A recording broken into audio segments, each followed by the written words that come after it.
Hello and welcome to Your Schools. I'm your host, Lynne Turner Fitzgerald. School Superintendent Dr. Erwin Garcia joins us again. Thank you for being here. I know I'm getting him between meetings, so we got to step on this, don't we? Thanks for being here. I appreciate it. Thank you, Lynn. So, 2025 legislative session begins this month.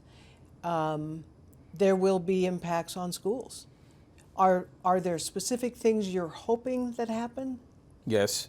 So number one thing is we would like for the STARS Act that's coming from a group of legislators, Lou Jones, Senator Beatty, and multiple organizations working to increase the quality educator payment. Pretty much what the state pays is about $3,800 for the quality educator payment. That's going to be multiplied times 11. So what we're looking at is a change from the A&B as the base funding, and instead of the A&B or the number of students enrolled, is the quality educators that you have in your district. How do you determine that?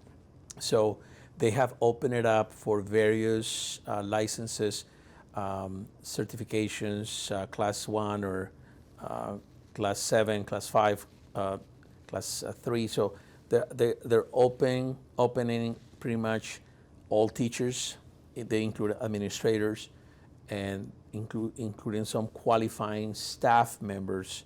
So they do that calculation and then they generate the multiplier will be the quality educator payment, which is roughly 11 times that $3,500, so almost $40,000. So it sounds like it's a combination of education, maybe experience, time served in the district. Those are all going to be factors when they look at that. I think if you have a qualified educator, the multiplier will be applied to that number, and we've run our calculations. Actually, the same proponents of the bills are looking at the impact. So for our district, a district our size, that will generate about $4 million at the elementary district, and about $2 million in the high school district. So more revenue that would allow us to address,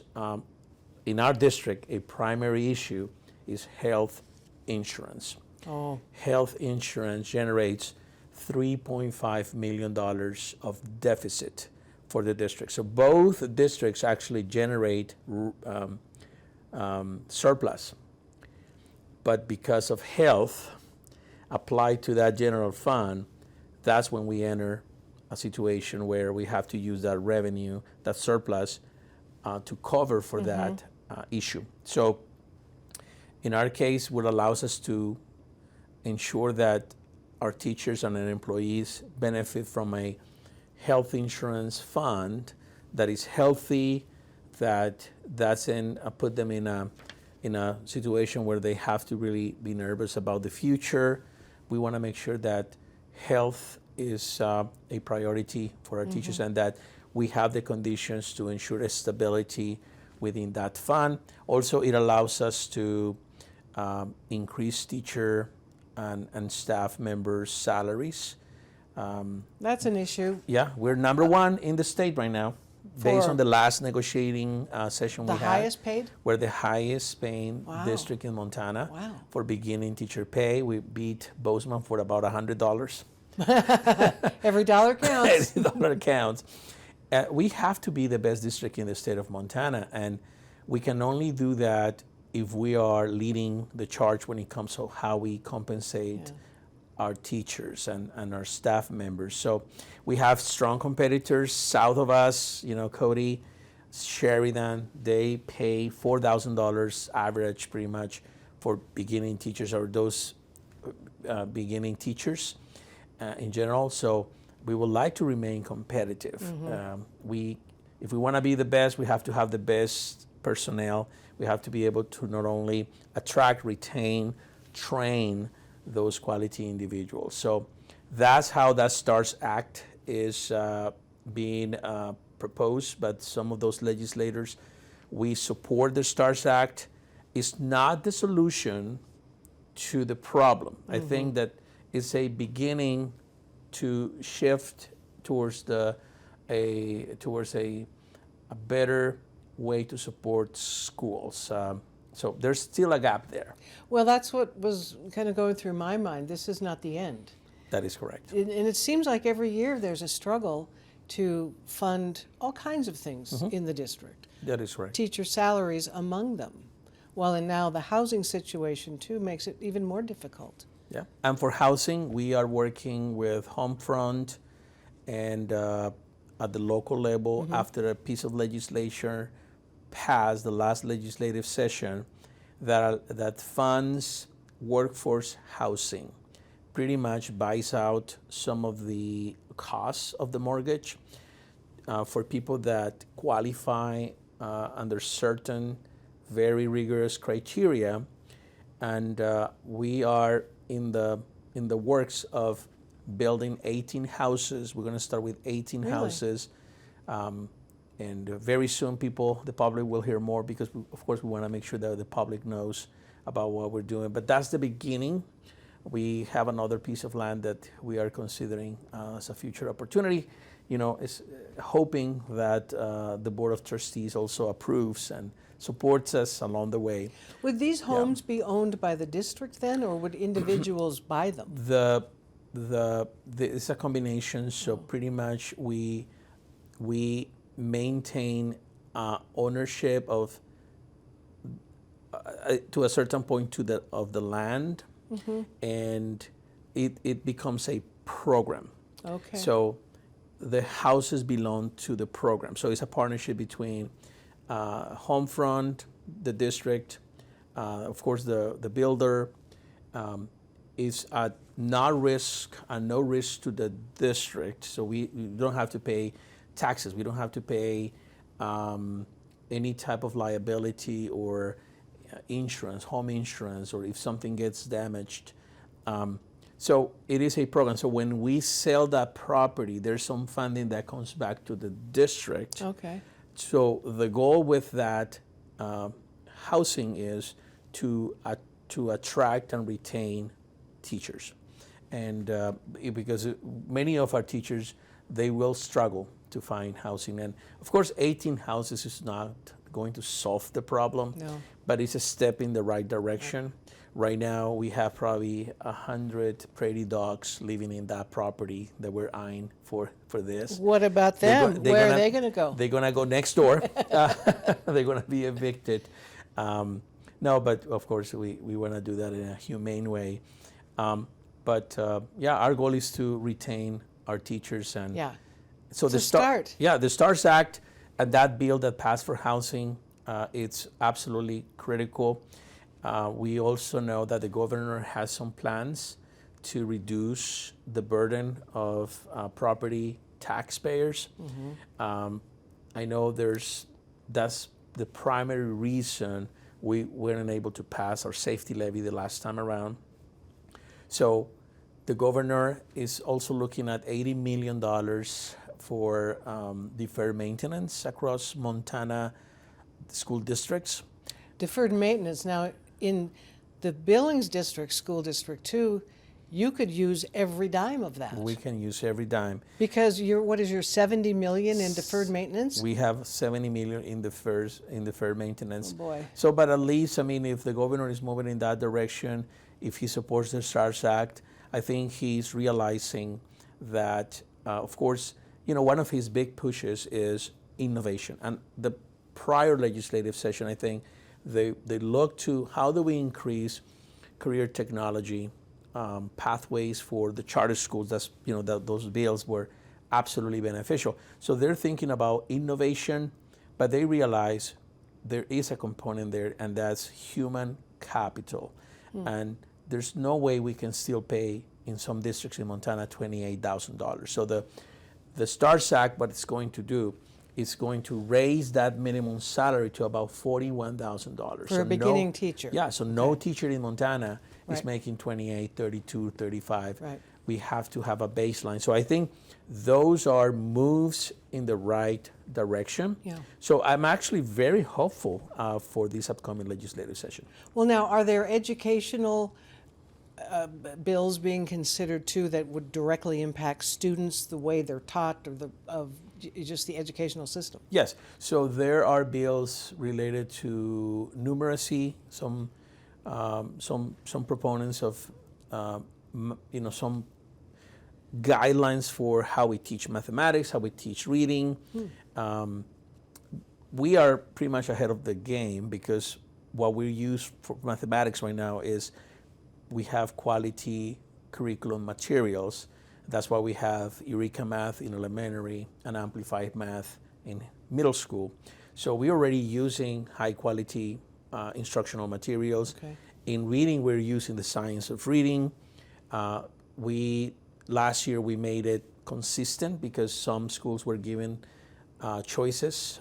Some of them were using core, some of them were using ACRI, some of them had their own. And we found, after consulting with the teacher task force, that we needed to unify those practices. So we're already ahead of the game. Even if the legislature were to make a move on that regard, we will be ahead of the game. And one of those bills is allowing retired teachers to come back to the profession with some sort of package. So I'm really eager to know what that's going to look like. Well, I wonder if there's an interest in that. Have retired teachers said, hey, I'll come back? Right? So I think the challenge right now is, of course, if you're TRS, you're already maxed out.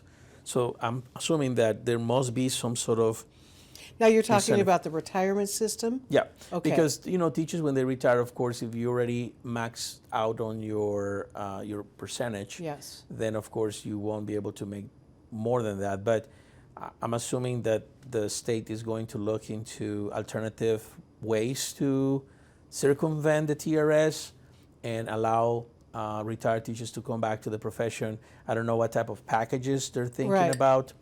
But it could be pretty substantial. I mean, we have a teacher shortage. I mean, Yeah. we have 2 or 3 positions right now that we actively advertising. And it could take 30 to 45 days just to find one person to apply.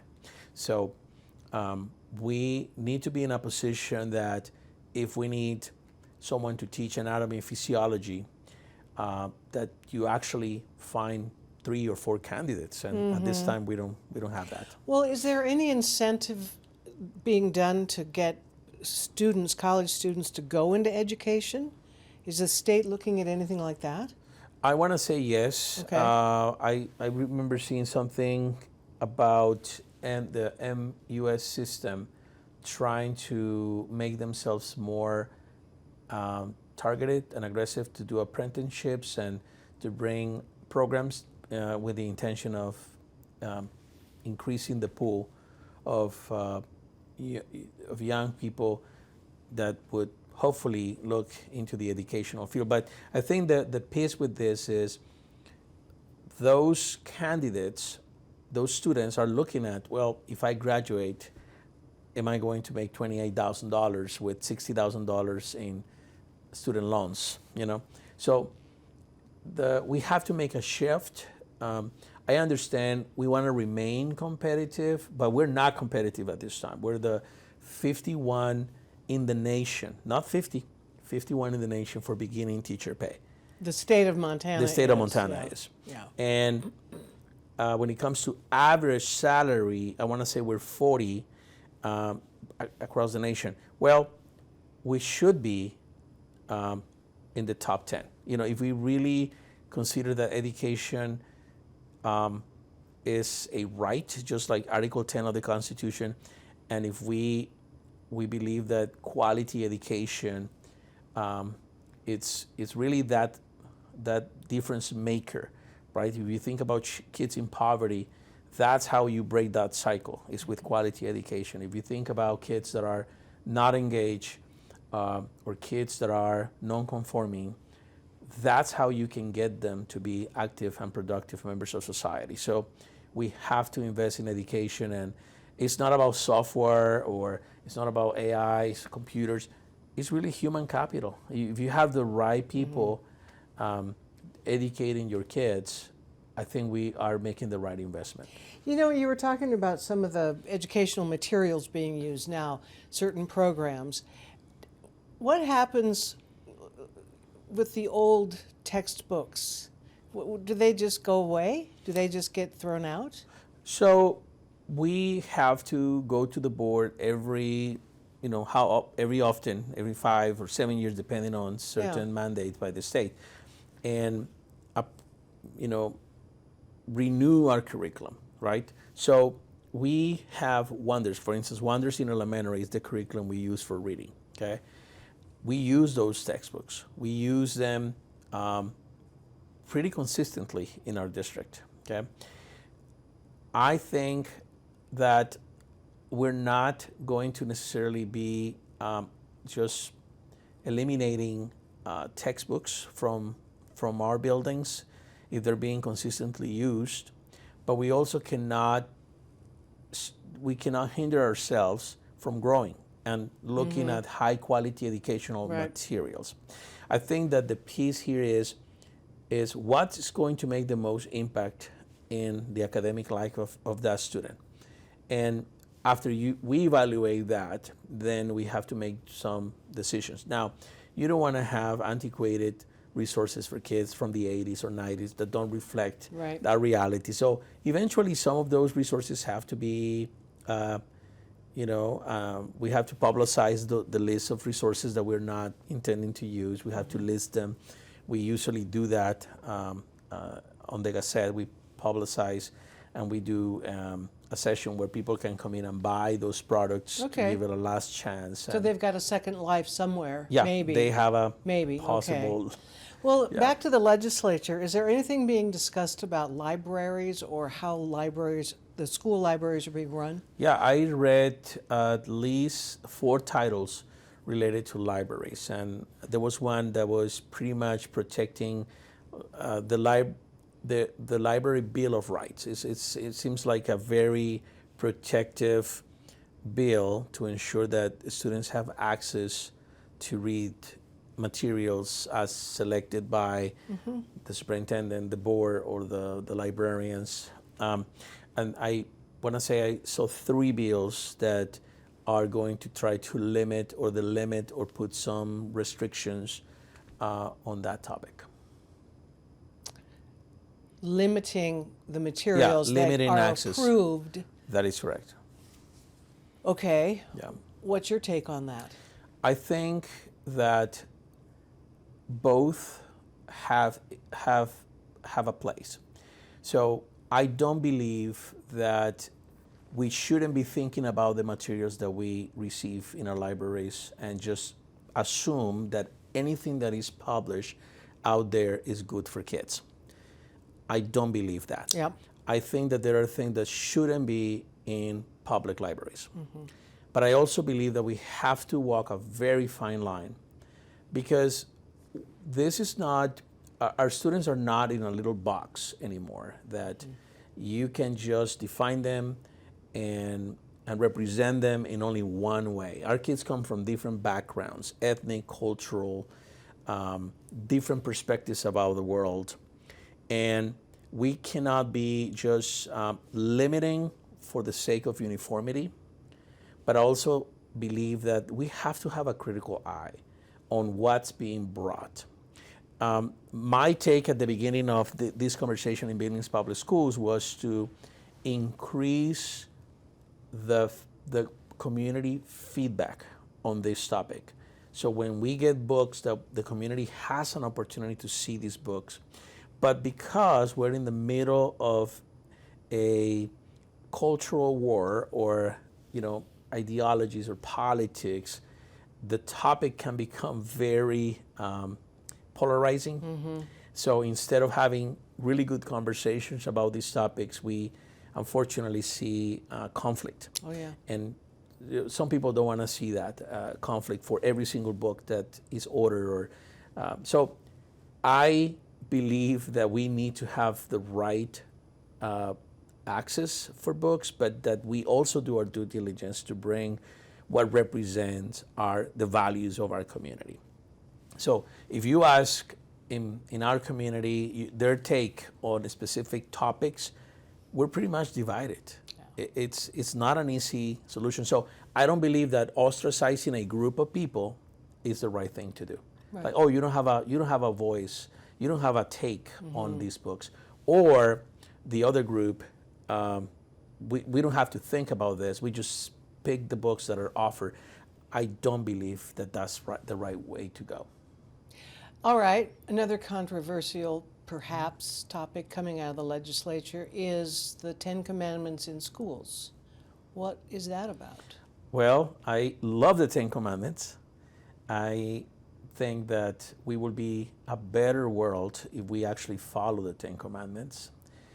But I believe that although it can be very beneficial for a group of people, I wonder about the implications for other people that are non-believers, or for people that have other religions, or for people that have other ways of life. How will that impact them, and what are their rights? Because of course, if we bring the Ten Commandments, we might get someone else saying, well, I would like to also see this literature in the schools, or I would like to have these practices, or these type of textbooks, or this materials given to. So I'm just thinking, how is the legislature going to sort out those differences? Right. I mean, it's happening in other states. Right. Other states have implemented the Ten Commandments in their public school system. Right. Not every state, but some. Right. And honestly, I don't know what has been the implications of those actions. Again, I am all for the Ten Commandments myself with my kids. We have read them. We have reflected on them. I think that should be a role that if parents want to do, they're welcome to do it. Hopefully, I think we can be a better world if we don't kill, if we don't steal, if we love each other. But at the same time, I'm just wondering about the implications for people that have other beliefs and they have other sets of standards. Yeah. How are we going to sort out, differences when someone comes and says, "Hey, my child is not necessarily Christian, but we have this set of beliefs. I would like you to post them too." Of course. So, it's just a wondering. I think that, religion is a critical part of the human, of us as human, but I also believe that the courts in the past have sorted this out, about the maintaining church and state separated, even though it isn't that the state is going to block or impede religion. So there is there's a fine balance there that if the legislature wants to move in this direction, that they also think about the mechanisms to sort out those differences. Otherwise, they're going to put it back on the boards, local boards, and then similar to the book situation, we're going to have some battles. I would imagine all of these issues, though, will come up for public comment during the session. I'm pretty sure. Now, will you be spending some time in Helena? So at this time, I'm tracking the bills, and we have internal systems to track bills. We have make good connections with local legislators. Yes. Some of them have asked us to provide them with feedback. Many of them have provided us with their cell phone numbers. Hey, if we're in the middle of something and you feel that this is not going so well, please text me, please call me, let me know what your thoughts are. So I think we can have a mean to be able to influence or to provide at least our perspective on certain bills. Yeah. And but so far I'm not necessarily planning to go to the legislative session. Okay. Yeah. They all say that. We only have a couple minutes left. I was wondering, though, does the school district employ a lobbyist? Is there somebody present representing School District 2? There's not really anybody representing School District 2 except In Helena? in Helena, Okay. no. But we have organizations that represent AA Oh, districts. sure. Yeah, so Okay. we have the MQEC, we have Schools Administrators of Montana. They're very good partners. We're members Sure, with yeah. them. So they represent the interests of the different districts across the state. All right. So we have ways of communicating and pushing some of the legislative pieces that will make an impact within our districts. Okay, so after the session ends, we'll have you back on to talk about the results. Absolutely. All right. Thanks so much for Thank you, joining Lynne. us. Thank you for the time. And thanks for joining us on Your Schools. We'll see you next time.